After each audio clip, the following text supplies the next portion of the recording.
Well, hello dudes, dudettes, duders, and everyone in between, and welcome to this review of the Laowa 7.5mm lens. Micro Four Thirds is a great prosumer format. The cameras are relatively affordable when compared to their full-frame older siblings and cousins, as are the lenses. And because of the format's affordability, it feels like there's a lot more room to play.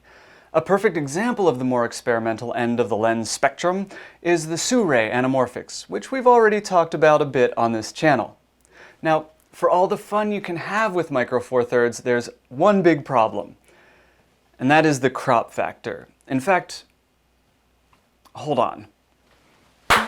Much better! Welcome to the ever less austerely decorated office. Now let's talk about those Laowa 7.5mm lenses, shall we? The Laowa 7.5 has a maximum aperture of f2.0 and stops all the way down to 22. It can focus on this way up close and also on things way far out. It weighs a measly 6 ounces and it's 500 schmeckles on the free market. There's an ultra-light edition that does everything the standard edition does, but also fares even better on drones. Finally, well, it's just super duper cute. Adorability aside, let's talk about what this lens does well, where it might fall short, and then try to answer the big question, is it worth the investment? What it does well is obvious at a glance. It's an ultra-wide, ultra-bright Micro Four Thirds lens. It's incredibly compact, lightweight, and look, it's a 7.5mm lens on Micro Four Thirds. This opens up huge shooting possibilities for an already versatile format. The price isn't quite the gimme that the Sirui anamorphics are, but it's still very fair considering you'll be using it for years to come. Once it's paid for, the size and weight makes chucking this thing in your camera bag an absolute no-brainer, especially for the shot possibilities it opens up. Aside from being bright and wide, it's as sharp as you're going to get in this price class.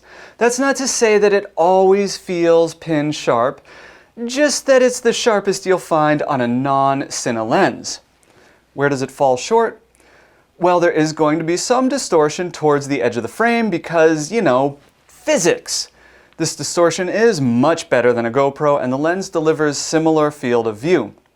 That said, if you're jamming right up on an object, you might be smarter to go with a proper macro lens if you're trying not to get too stylistic. If style is what you're going for, there's plenty of fun to be had with extremely close shots.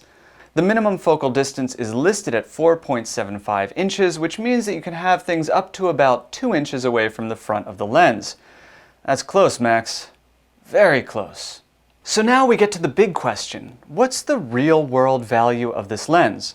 For my money, this is a must-have in the kit. I took it out to shoot the SS Iowa and got shots that would simply be impossible with anything less wide.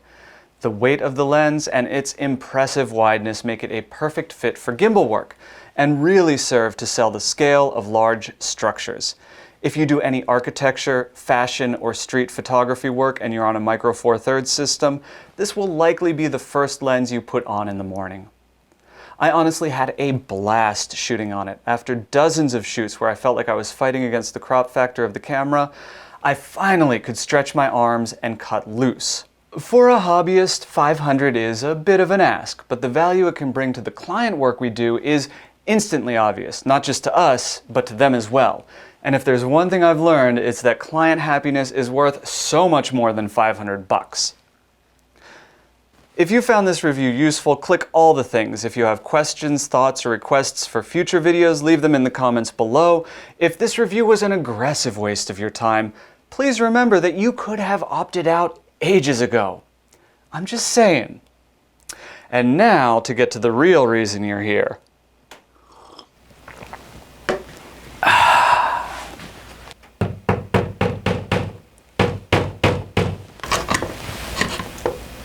As always, thank you for watching, and I'll see you next time.